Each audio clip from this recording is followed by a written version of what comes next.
most of the things in my life. After I dropped out of school, as you heard Kevin say, you know, it was because we are in an infrastructure of opportunity. At every step, somebody was there to give me a hand and say, kid, don't give up. Try a little harder. My mom tried. My abuelita tried. But you know, you don't always listen to your parents and your grandmother. But other people told me the same thing. And ultimately, I could get into a community college because there was an open enrollment program for Vietnam veterans. Otherwise, I couldn't go to college. And you know what? By the way, and you know what? If I didn't have a GI Bill, I couldn't have gone to college. I would argue to those people like Congressman Blake who vote against those things that the GI Bill may be the best piece of legislation that this nation has ever produced. Because even if you're heartless, even if you're not worried about the kids, my government made an investment in me, and I'm paying off now, forever for them.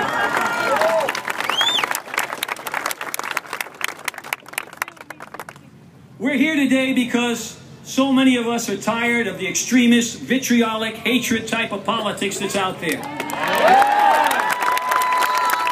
often, we are all embarrassed by the words that come out of some of the elected officials. In fact, often my friends who are in the media, who do writing for shows like Colbert and Leno and so on, they tell me they love Arizona because it has so much content. And yet, that's not the Arizona we know. We have a few people making those YouTube moments, but we are a state of good people who are committed to do the right things, to educate our kids, provide opportunity.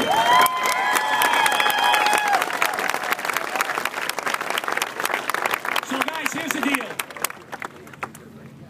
About a year ago, a lot of my friends, the cops, the firemen, the EMS personnel, the docs I work with, all started telling me, Rich, you've been to Washington. You've been Surgeon General of the United States. You got along with people.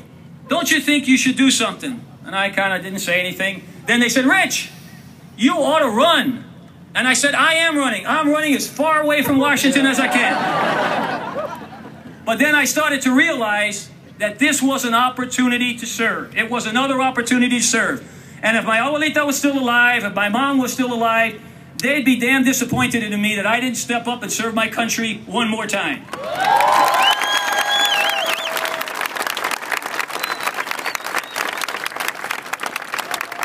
Now,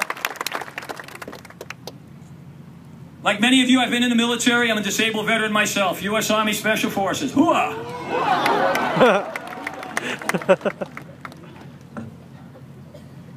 And this time, as I rationalized in my mind, what am I going to do?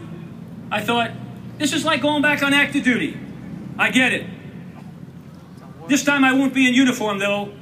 But make no mistake, I know I'm going to a combat zone. Okay? We got a lot of work to do to fix it. But you know what? If we want to maintain this infrastructure of opportunity so that every single kid can appreciate the American dream like I did, we got to work hard, but it's worth it.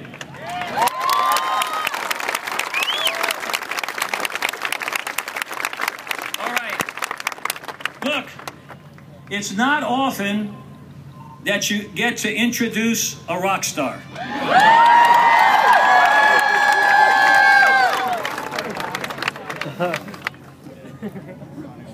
Bill Clinton, we all know, was our 42nd president of the United States. But I want you to think of something. You know, presidents have a tough life, and he did it for us for 8 years extraordinarily well, and did so much for our nation. But you talk about an afterlife, and you've never seen anything like this.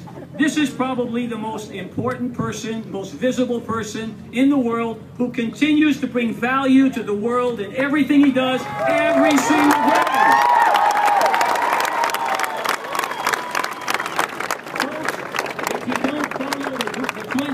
Initiative, President Clinton every day is making this world a safer, healthier, more secure place for us. That's our president doing that for the world. Ladies and gentlemen, a real warm Arizona welcome, President Bill Clinton.